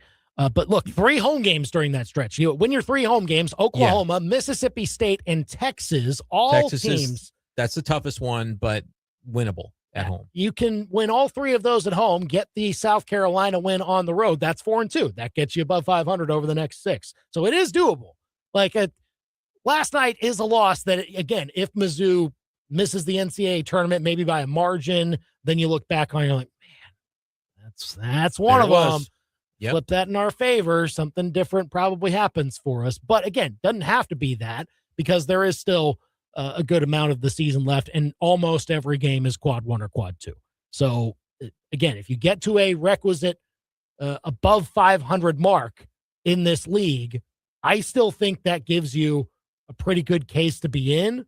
Maybe at 10-8, you're still hoping for get one win in Nashville to really help your chances some more. Don't suffer a mediocre loss to somebody on the first night. And then after that, you see where the chips fall. But you're in the mix if you're 10-8. No question about it. Mizzou's just give yourself a chance, be in the mix after the non-con gave you nothing. So look, at this next 6 could give you that stretch where, you can make up what you lost. But if you can just have one decent defensive stand last night, that 4-2 now compounds, and now you're 8-4. Like, that's where, that's where I really feel like the opportunity was missed to not just be on the right side of the bubble, but to be like soundly in, and maybe being able to think a little bit more about your seeding being favorable, depending on how you finish up the season. And now they're kind of still treading water and needing to find a way to get back above, when like the schedule over the last couple of weeks was there to certainly be above as of right now. Like, okay, you play some tough teams, but they're at home. They beat Auburn. They lose to Georgia. You go to LSU and Ole Miss, 2 winnable road games, just get one of them. I mean, they could be sitting pretty right now. And instead we're going, okay, 3-3. So 4-2 over the next 6 needs to not just be doable. That's what they need to do. If they're sitting at 6-6, we'll still talk about it, but in my heart of hearts, I won't be realistically expecting them to vault to 10-8 from 6-6 when you go Vanderbilt, Arkansas twice, Tennessee as 4 of those final 6. Like, those games, if you can even go 2-2 in those, you're doing something really good. Right. The final 6 going 3-3 would be, I think, pretty well done from Mizzou if they can get that to happen, considering the teams they're facing. So, this middle 6 does become pretty crucial. This is the part of the schedule to tackle. And if you can find a way to clean up the home games, pick off the South Carolina one, heck, maybe you take your chance at Texas A&M. Maybe you catch them on an off night. But historically, Mizzou just hasn't been able to get a win there. It's been a tough place to go and play, maybe because as Brendan says, they don't have a place to go and eat before the game because there's after that there's nothing to do. I will say I've been to a Texas A&M Mizzou game at Texas A&M, and they did win it. Mizzou did win that game. Okay, there you go. Well, I'm not mistaken. Maybe you need to just bite the bullet and take the. I don't think I'm going down to. It was driving distance for me when I did it that time. Okay, that's fair. Not anymore. Yeah, and it's probably going to be snowy again in mid-February by that time. Always. Yeah. So, why not? So that's going to be the issue there. But call or text us with your thoughts on the Mizzou season so far and what you now expect from them from the final 12 games of the SEC season. Give us a call or a text at 573-875-KTGR. Because look, the first 3 gave you a ton of hope, and it should have. Like, it showed you what is within this team, what they're capable of on any given night. They're capable of taking down what I think right now is the top team in the SEC in Florida. They're capable of going to a place like Rupp Arena and maybe, not a great Kentucky team this year, certainly not getting the bang for their buck for what they're spending on that team, but they can still go and get that win. And an Auburn team that is feisty and is still top 30 in KenPom. It's a quad 1, quad 2 borderline game right now. And you close that one out. Like, there's still, I think, that within this team. The question is, like, can that consistently show up against Vanderbilt, Tennessee, Arkansas, once it comes up later in the year?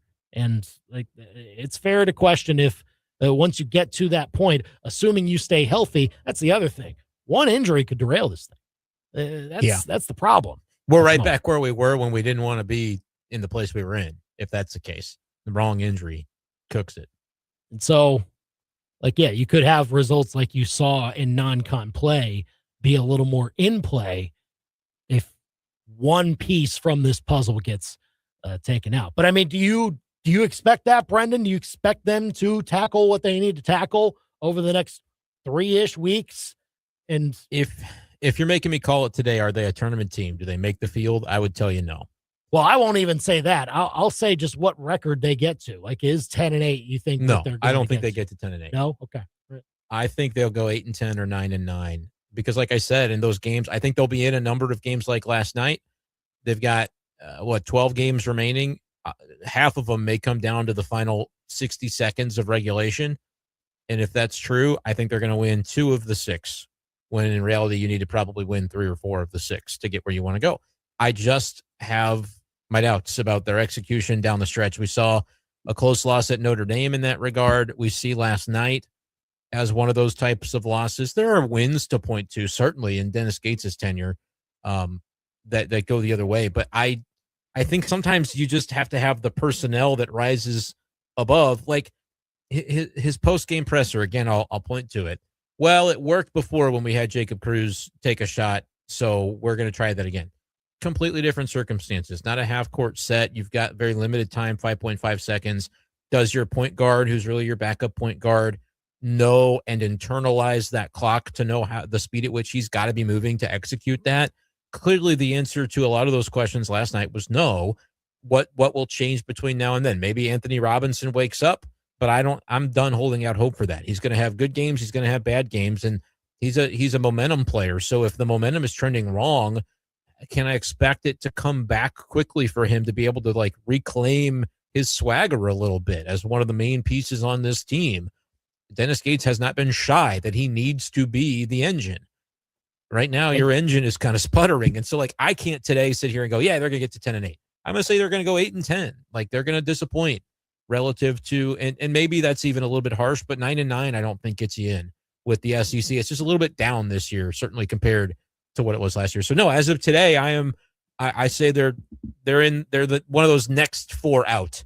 If they go 9-9, yeah, that's probably where they're pegged. They're not even first 4 out. They're like the 6th team to miss. You know agree. What I mean? That's where I expect them to end up. Unfortunately, I hope I'm wrong. I hope they get the 4-2 and then they knock off Vanderbilt because it's a home game, and we've seen 3 teams beat Vanderbilt in the last 2 weeks. It can happen. So they're capable of it. That's a change for me from December. I truly thought, I don't think they've got it in them. But now I've seen, okay, Jaden Stone, get him back in there. He's a player. Trent Pierce has really improved, I think, from where he was last year. He can make an impact. Like they have the talent collectively to do it. It's not meeting the expectations just yet to be able to get over that hump. So I'm going to say right now, no, they don't get there, in my opinion, to 10-8. It is hard to pin it on one player, but it is likely that Anthony Robinson is the one player that you can almost pin this on. For how this season can go. Like, as he has had good games, Mizzou has had good results. He scored 19 and had 8 rebounds with 5 assists against Florida. He needed to be what he was in that game for Mizzou to win. Kentucky only scored 9 points, but 10 assists. He was doing his job as a distributor there. Had a good game against less of a scoring game for him against Ole Miss. There were a lot of other issues there, but 6 points, 6 assists, still a very good assist total from him. Auburn, maybe a little bit even below that, 5 points and 4 assists. And then the last couple of games, like non-factor, 4 points, 1 assist, 3 turnovers in each of the last couple of games. Brendan, we know, I think, what everyone else on Mizzou's roster is. We know who Mark Mitchell is. He's going to get you 15, 20 a night. Like he's the most consistently good player on this team. Jaden Stone, I think, has reached a level of consistency, maybe just a little bit below that, but still a very solid player. Jacob Cruz, strong shooter, has some flaws elsewhere, some holes in his game, but is capable of doing that. Trent Pierce, kind of the same thing. As he has come on and been healthy, he shows you exactly where his value is. Sean Phillips, we know exactly what he is too. Like, at times, he's going to have some chances at some dunks and can bring down some rebounds, but we know the deficiencies of every other player on this team. Anthony Robinson is the one so far that is the most volatile. The range of outcomes has been so different. And for a guy that plays the position that he does, and for how much I'm sure Mizzou invested in him to keep him around Columbia this offseason, like that has to turn to more consistency somehow. That I think that it is hard to peg it on one player, but I think that is what this season hinges upon. How does Anthony Robinson handle these next 12 games? And I actually don't think it's hard to put it on one player because it's accurate. I think it's maybe a little unfair because it's a lot to put on one guy's shoulders, but it's not hard to do because I think you outlined the points as to why it's relevant and accurate. You have to have a point guard. What was the year when Konzo was still here, where they just flat out didn't have a point guard? Yeah, it was this last year. Yeah. And we were like, well, season's kind of over. They're not going to really be able to reach expectations. They flat out don't have a point guard. It's a really important position. And we thought coming into the year that you had the one that was going to be able to take the leap into being a good, role player in the grander scheme of things, to now it's your show. And he just has not been able to yet make that leap with consistency. We see time and time again signs of him being able to do it for a game or two at a time. I don't think Dennis Gates is wrong when he says they'll go as far as Anthony Robinson will take them. And I think last night maybe is another example that proves that true, because you tried it with T.O. Barrett and he wasn't quite equipped yet. Not to say that he won't someday be equipped. Sure. But he's a sophomore and it's not really his time to be in that role just yet when you've got Anthony Robinson there. 875 KTGR, your thoughts on Mizzou basketball. How many more wins do you expect out of the next 12 as Mizzou tries to tackle the second of 3/3 in this SEC season? 875-5847 to call or text us. We'll talk about the Hall of Fame vote for the National Baseball Hall of Fame that was released yesterday. Carlos Beltran, Andrew Jones, our reaction to that next. The Big Show with Andy and Brendan continues next on your total sports station, KTGR. Hi, everyone. Andy Humphrey here for Lee's Tire Company. That is where I go for all things tires. When I needed new tires on my four wheels, it was finally time. I had held out long enough. I went to Lee's Tire Company because they're the experts in mid-Missouri. They've got such a large selection. They probably have it in stock if you go and show up. And they also have a full catalog online that you can shop for tires there, find the specific one that's right for you, and get a great deal on it. They run specials each and every month to help put money back in your pocket. So look, it's wintertime. Going to be some slick roads here in our near future. So head into Lee's Tire Company if you want to change out and get snow tires, or if you want just some all-weather tires that you can use year-round. Head into Lee's Tire Company. They've got a location on the Business Loop in Columbia, a larger location at University Garage by the MU campus. They're also located in Centralia. And, of course, shop online anytime at leestirecompany.com. If it's round and rubber, Lee sells it. leestirecompany.com. From the trainers to the coaches, the equipment managers to the players and fans, it takes a whole team to be truly successful. Hi, this is Sophie Cunningham, and if you're looking for the best team of jewelers in Columbia, it's Betts. Their staff has years of experience handcrafting jewelry, and when you combine that with the newest technology, it gives Betts Jewelers the ability to truly wow their customers. So talk to the team at your hometown jeweler today. Betts Jewelers in downtown Columbia. These beautiful moments begin at Betts. Begin at Betts. Hey, this is Lisa Stofan. Heard the Mark Patrick weight loss hypnosis hype? Well, I attended because my father stopped smoking with hypnosis. Hypnosis eliminated my desire for soda and fast food, made me want to exercise, and I lost 60 pounds in 6 months. My energy level exploded. I went to another session to deal with some other problem foods, and I lost another 10 pounds. In fact, I brought my husband, and he lost weight, and his cholesterol and blood pressure improved. My friend lost 20 pounds her first 2 months. Oh my, what are you waiting for? Lose the weight or stop smoking with Hypnosis, guaranteed only $59.99. Hypnosis designed to destroy unwanted cravings, late day eating binges, boredom eating, stress eating. That's right. Hypnosis Tuesday, February 3rd at the Capitol Plaza Hotel and Convention Center in Jefferson City, or Wednesday, February 4th at the Holiday Inn Columbia East in Columbia. Weight loss hypnosis 5:30. Stop smoking hypnosis 8 o'clock. Register at markpatrickseminars.com. Hey, y'all, it's Molly from Billiards. Wishing you a happy new year. You know I've had my resolution since November, an apple a day. I was very diligent for about a week. We all know that resolutions are hard to keep. So how about a new challenge? Eat a billiards burger a week in 2026. I do. Boogie on down for burgers and beer. Billiards on Broadway. An apple a day. I'm just going to make a pie. I'm Tyler, and I've been a marketing consultant with Zimmer Communications. I joined Zimmer because my background was in helping local businesses grow in their marketing. It's cool working here because I get to work with people that I can actually call my friends, and it's a really encouraging environment. I think the energy is good because we enjoy working together. Everybody on the team brings something unique to the table so that we're building on each other's strengths. It's a great place to be because they give you all the tools you need to be successful. If you're up for the challenge, apply now at ZimmerCommunications.com. Tired of calling Andy and Brendan? So are their wives. Then shoot them a text right now. 573-875-KTGR and become part of the Big Show. Getting to the text line again. Daniel says, to go back on the previous subject, am I wrong that Gates needs to just get a technical or two? He has to stand up to the refs. Otherwise, they're going to walk all over him because he won't do anything.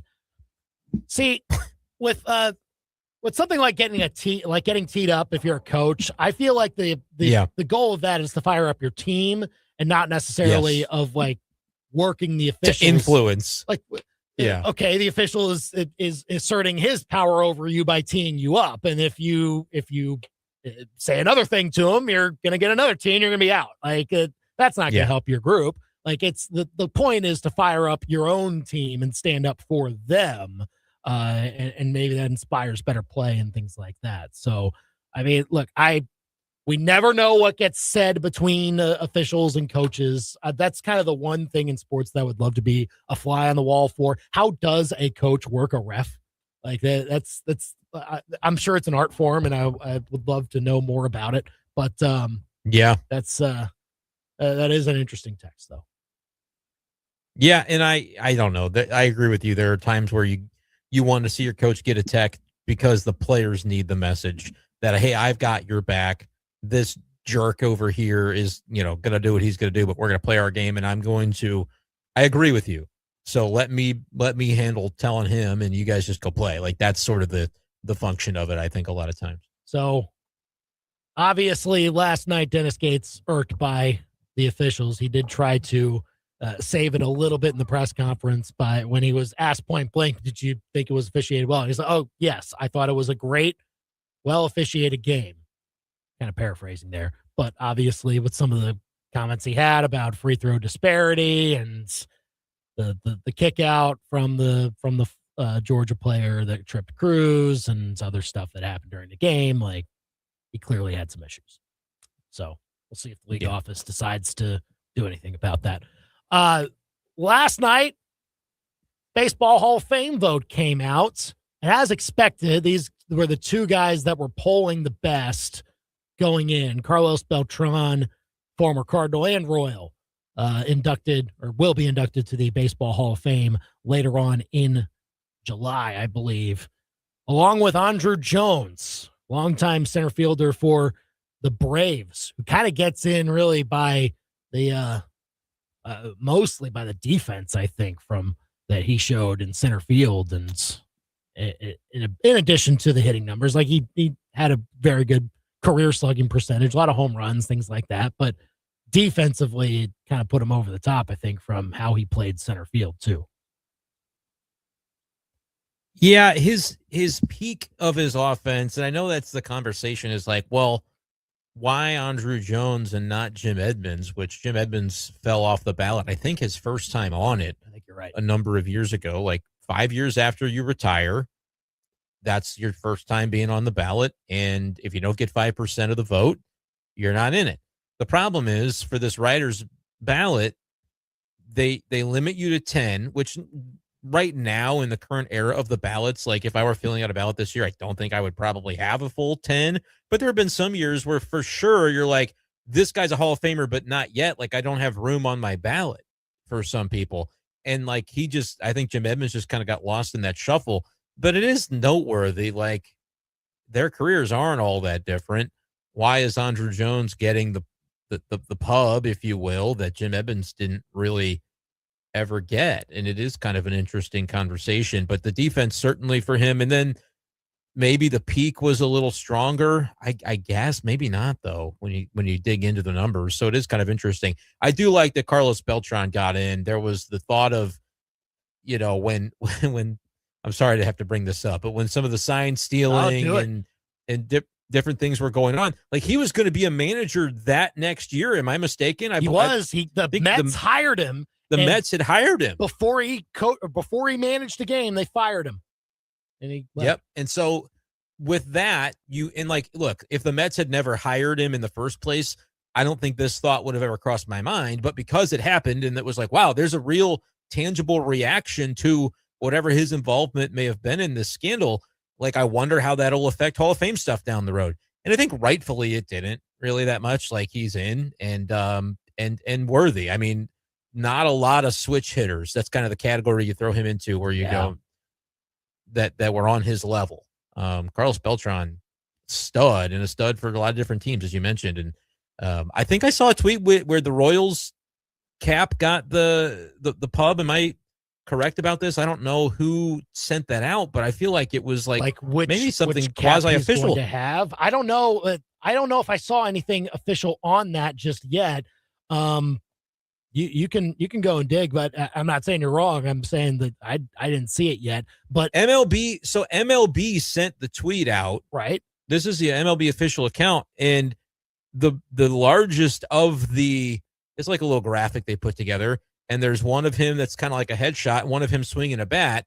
The one of him with the headshot is very clearly in a Royals black Royals jersey and blue cap, and then the smaller one. I'm lifting up my computer. It looks like a Mets, some Mets garb where it's like an action shot. So I don't know I don't think that necessarily is like a signal of what a decision would be. Those press conferences I think are tonight, or they might've happened last night, to where I'm sure that was broached, but he's an interesting one where like he did have meaningful time with a number of different organizations that, you kind of associate a player with and say, oh, he's got to go in as a whatever. But I don't know what the exact answer would be for him, because he did spend a number of years with the Royals. I think as many as he did in New York. It is not exactly the same. Actually, pretty comparable, because 6 full seasons, and then in the 7th season, he was traded mid-year to a different team. So he started with the Royals. He debuted with them in '98. Golly. And then was the next year in '99. It was only 14 games for him, so technically he was also a rookie in '99. But that's when he won Rookie of the Year.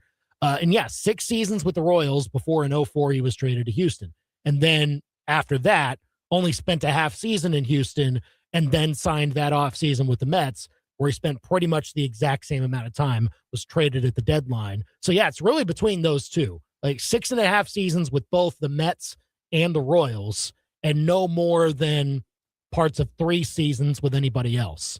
Hey, he was an all-star both years with the Cardinals, though. I'm just saying. Yeah, I went to a World Series with them, and so it is. But that a good peak. It's Royals or Mets, and to me, it's probably Mets when you think about those Mets teams and the NLCS battle with the Cardinals that year in '06. But without looking at the Baseball Reference page, I would not have pegged that he spent so little time with the Astros overall, because he was there in 2 stints, but it was just the year he was traded there, and then again at the end where there was some controversy involved. And here's the thing. The controversy that, according to the investigation, he was a pretty major cause of. Like, he's the only player named in the entire thing. So if I'm holding up the scale and on one side is Carlos Beltran, the other side is Jose Altuve, it's Carlos Beltran. I mean, if we're being honest. So as many jokes as I've made over the years. Again, here's the thing. That's why I love seeing Carlos Beltran make it. Not only because he's deserving and like the career that he has put together, like all of the stats. He's maybe one of the best postseason hitters ever. Oh man, he was scary. He was so good. He only made it to that. He made it to 2 World Series, I believe. Won the one with the Astros, but that was when he was 40 and he wasn't really playing all that much. Just helping folks steal signs. But doing a good job of it. So, I mean, all of that being said, great center fielder. Obviously, there is not a lot of center fielder representation in the Baseball Hall of Fame, and I think cool to see a couple of them get in with this class. Again, one of the best switch hitters ever. But yeah, like the whole scheme, he seems to be the one that swirled the most around it. And so the fact that he's in, like, he obviously took a hit with this. Like, if he had never been involved with this, never did it, he probably gets in a year or two earlier. But he took a hit from this, and he's maybe been a manager for the last handful of years. Exactly. I mean, if that would have gone well, who knows? Yeah. So the fact that he's in means that, oh yeah, Jose Altuve is going to get in. Do you think, because again, I would agree, as much of a troll as I've been on this topic, Beltran was more involved in anything outside the bounds than Altuve was, but that's not how people remember it. And I don't know why people remember it wrong. Maybe it's people talking about it on the radio and making fun of their co-hosts for years and years and years and just continuing to get under his skin. Who could say how much that shapes the discourse? I don't know. But I'll be curious to see, and if I stick with baseball writing long enough to get a chance, boy. Here's the thing, to count on his candidacy. You, Brendan, and all of your colleagues that get a vote will you'll have to stick to the facts of what is known and just take out what is not known. And what is known is not the buzzer. That's not known. What is known, in your heart, though. What is known is that Jose Altuve, well, by that time he'll be at 3,000 hits, and that, I mean, the counting stats are going to be there. You cannot leave him out once he gets there. He is at 2388 right now, and he is under contract through 2029. He's going to be in his age 36 season, though. Yeah, he turns 36 in May. And look, like there will still be a bit of that drop off, but again, he had 156 hits last year in what was a down year. So like that, like he is still very much on track. Will they keep batting him toward the top of the order as he ages? I think is a fair question. Maybe, maybe not, but I still think even with the expected type of regression that you see once you get to 40 will be fun. But he himself also has stated publicly, I want to get there. So like the Astros will give him a chance to like, if it takes one more year, you need to add one more year to the contract. He's a Salvi that you let him stay around as long as he wants to be around, right? Yep. That's the right thing to do if you're the Royals and Salvador Perez. It's the right thing to do, I think, if you're the Astros and Altuve, which, by the way, I joke all the time. If I ever do get a chance to vote for that, I would take it very seriously. And I am of the stance, and I'll never probably get a chance to weigh in on like the steroid guys, but it is weird to me that like A-Rod isn't getting the votes, but Andy Pettitte is. Andy Pettitte didn't get in, but he was like 56%. I would be, maybe if I had to really reckon with it, I'd have to think harder about it and really would I be able to do it. But I would think like A-Rod probably is a Hall of Famer. Like all that you may want to say, I would be the type of voter that looks at the character stuff and says, yeah, but the story of the game probably still involves them. So even if I earnestly believe that Altuve was trying to cheat the sport, which I don't. Next week I'll say differently. I'll never admit it again. You'll always be Altuve, if he gets to that 2,800 hits, he doesn't even really need to get to 3,000 to me. And also, I would say that there is something to be said for this guy who is, his stature. He's one of the shortest players. 5'5", 5'6", 5'7" yeah. Dude's going to rack up nearly 3,000 hits, if not get there at 5'6". That's unbelievable to me. That is a Hall of Famer. Pound for pound, every hit is. That's a Hall of Famer if there ever was one. So no, I would not hold anything to do with that against a Carlos Beltran. I would have voted for him, and I would say the same about Altuve or any other deserving Astro from that era. Yeah, it's hard. I don't know if there will be any others. I mean, we'll see how Alex Bregman's career finishes. I mean, he's obviously getting paid to be of pretty that good type. So, I mean, still some stories to be written on that in the end. But yeah, like some interesting votes for other guys. I liked that Felix Hernandez got the bump that he did in year 2. I thought he should be way higher than he even was, though. I mean, that's a Hall of Famer. 46%. Like, I think so. I think eventually you get there, though. Yeah, there's the folks that would vote and say, yeah, he's a Hall of Famer, but he's not a first ballot guy. But that, again, to the Edmonds conversation, that's a dangerous precedent to carry when you can fall off the ballot for not getting enough votes in the first year. Right. I do think that it does have to be cut and dry. Like, you either think that the career of the player is not going to change from year 1 or year 2 that he's on the ballot. Like, it is the exact same thing that you are judging, and you either think he's a Hall of Famer or he is It's not. an imperfect voting process by which, and as a BBWA member, other BBWA members would and have tried to get the Hall of Fame to change the process and say, don't have us do a max of 10 per year. Go to a yes or no system where you're able to sort of equalize all of those factors. And there's been resistance to it over the years. I don't know the last time they've really made the push to try to get a change made, but the Hall of Fame, I think, likes the way that it is because it does drum up a lot of conversation surrounding their inductions and their process every year. But I do think they got it right this year that Andruw Jones and Carlos Beltran are deserving Hall of Famers. And like, you are starting to talk, Andy, about some guys that we watched growing up too. Now we're like, oh yeah, those guys were something else at their peaks, and they both had really long careers as well. Saw the tweet from MLB Network. Carlos Beltran and Andruw Jones were born a day apart. One was born April 23rd, 1977. The other was born April 24th, 1977. And they also they had like the exact same slugging percentage. And like, it is fitting that these two are entering the Hall at the same time. No, I totally agree with that. Totally agree. And Andruw Jones, man, he had some injuries later in his career, right? That he wasn't really able to have quite the longevity that would have got him there to some of the counting stats. Like, for a guy who you think about, he was a power hitter, great power hitter. Well, only 368 career home runs, 434 career home runs, had 368 with Atlanta. You're like, he didn't hit 500 home runs, but like, he had a really, really strong and pretty lengthy peak in his 20s, and then just didn't, in his 30s, just could not really stay healthy and wasn't one of those guys that played into his late 30s. So I do know that growing up as an Astros fan, I was not happy to see Andruw Jones in the batter's box. Like, I was okay, let's get this over with. He was a danger for anybody facing the Braves in the late 90s and early 2000s.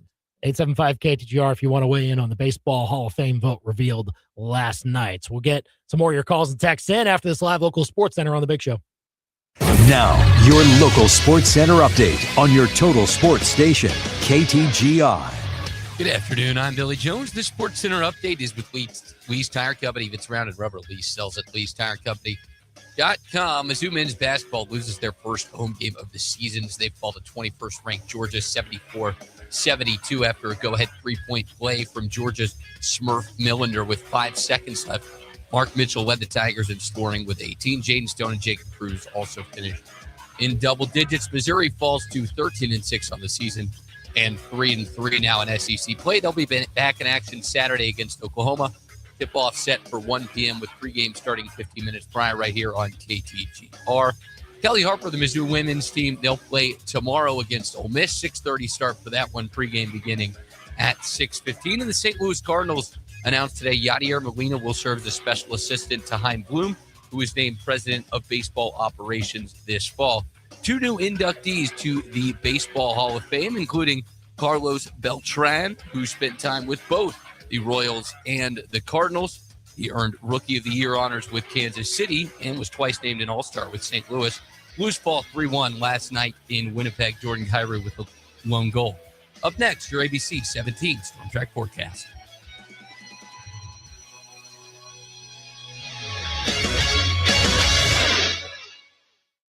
I'm ABC 17 Storm Track Chief Meteorologist Jessica Hafner. I'm tracking a chilly night as a cold front comes through. We'll drop down into the upper teens to around 20 by tomorrow. Mostly sunny skies. It's our last warm day of the week. We'll get up to about 40 degrees. Then by tomorrow night, Arctic air moves in as we drop into the single digits by Friday morning.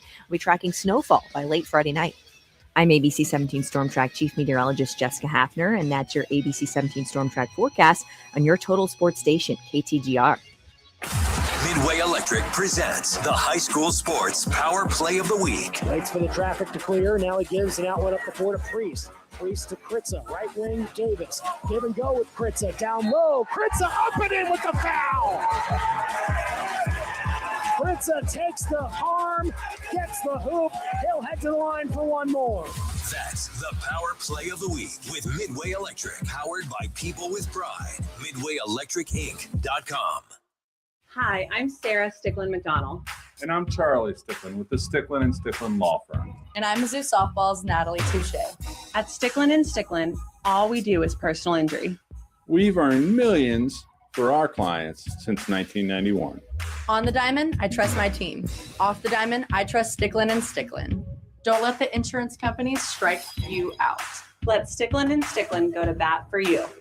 Sticklin and Sticklin, it's a home run. Welcome back to Winter Hack Radio, the place for clever hacks to survive the season. Icy driveway? Well, try spreading sand or birdseed to help with traction. Snowy puppy paws? Well, grab a whisk, brush it off, done. Catch COVID-19? Well, just get... Actually, there's no hack for COVID-19. But if you test positive, prescription medications for COVID exist. Ask your doctor if they're right for you. Visit PfizerForAll.com to learn more. Sponsored by Pfizer. Are you 50 or older? This news is for you. The CDC recommends you get vaccinated against pneumococcal pneumonia. Even if you're healthy, your age puts you at risk. People 50 or older are over 6 times more likely to be hospitalized with pneumococcal pneumonia compared to adults 18 to 49. Just one shot can help protect you. Learn more and schedule at vaxassist.com. That's VAXassist.com. Sponsored by Pfizer.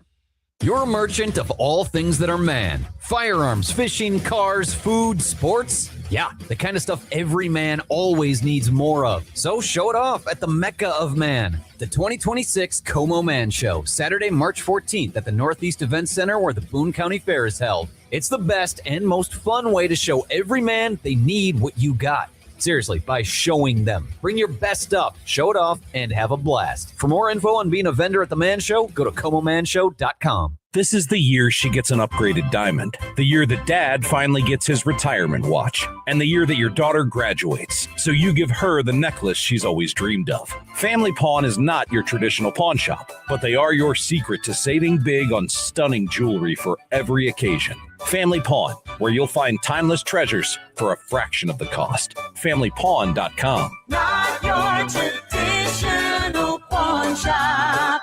Family Pawn. So, Mr. Fancy Dancy Sports Car Dude, you say you were distracted by a raccoon feasting in the road? Okay. How about the fact that you were going way too fast when there's like 5 inches of snow on the ground? Nice ditch you got there, bro. Now you need a savior, a do-over. Find your phone and just Google I-70 Towing. They're Mid-Missouri's go-to crew for slide-offs. When your winter world seems to have been wrecked, call the team they hope you never have to meet. I-70towing.com. A raccoon. Just ridiculous. From elegant weddings to corporate lunches with flavor and flair, Courtyard by Marriott Columbia brings the party and the pros. It's the home of Main Event Catering. And with every event, you'll get an award-winning chef, full banquet staff, and drop-and-go options for any size crowd. And the event center holds up to 300 guests with 8 flexible rooms. If you need help, there's a Marriott certified wedding coordinator on staff too. Book now by calling 573-443-8000. If it's Mizzou sports, it's happening here. Now, back to the big show on KTGR. Well, it's a done deal now, according to Tom Pelissero of NFL Network. Chiefs have agreed to terms with Eric Bieniemy as their offensive coordinator per source. So he will now be expected to come over from the Chicago Bears, where he was the running backs coach, and become the Chiefs offensive coordinator once again. And look, it's a move where, like, if Patrick Mahomes is cool with it, then yeah, I'll be a little more cool with it. I wasn't all that cool with it last week. I'll be honest. Just because I was hoping that Andy Reid would be a little more outside the box than that for what was a pretty bad year for Patrick Mahomes. So maybe he just needed a fresh perspective, or maybe he just needed his comfort zone. And maybe Eric Bieniemy is that, as weirdly as that sound, because I'm sure he makes things all that uncomfortable sometimes if players aren't playing well. But maybe that's what the Chiefs need. Maybe they need a kick in the butt on offense, and Eric Bieniemy can give them that. Who knows? Yeah, I mean, I still feel about like I felt about it last week, where clearly this is Andy Reid's bet on Andy Reid's way or the highway. And, I guess we could convince ourselves that no, he's aware that some changes need to be made, and like we'll trust him to make them. You don't have another choice because he's the guy. I think he's kind of earned that in Kansas City. You're not looking to move on from Andy Reid. You're hoping to nudge him in a direction that can be productive moving forward. But this is the direction chosen. And like you said, if it's something that Mahomes is on board with, when there was some kind of consternation or butting of heads maybe in the previous iteration of Bieniemy coaching here, then if he's on board, then everybody can be on board. But yeah, I was hoping for something a little more creative. But in reality, I just never really saw a big personality offensive coordinator coming in and working under Andy Reid where it's not really your offense. I think great fit, kind of changing gears. Mike McDaniel going to the Chargers to be the offensive coordinator. He took his name out of consideration for the Browns head coaching job, which I think is kind of savvy. Yes, go hang out in Los Angeles and be an underling, work with Justin Herbert, and not have to like just jump right into the next head coaching opportunity, because that could be the last one you get. You do well there with a quarterback that you think is pretty good, then you can maybe kind of pick your spot next time you want to go and be a head coach again. It's the right fit. I don't know if it changes the Chargers' outlook, if you ask me. It might not, but I am intrigued. Still Justin Herbert's job to protect football and everything like that. So I want to like him so much, but he just every time he disappoints me. So we'll see how the NFL coaching movement goes over the next few weeks or so. Thanks for joining us today. Tiger Talk coming up next. Kelly Harper at 6 o'clock. Dennis Gates at 7 o'clock. That's next on KTGR. He's Brendan. He's producer Billy. I'm Andy. We're done for now. You've seen the trucks. You've heard the name, but there's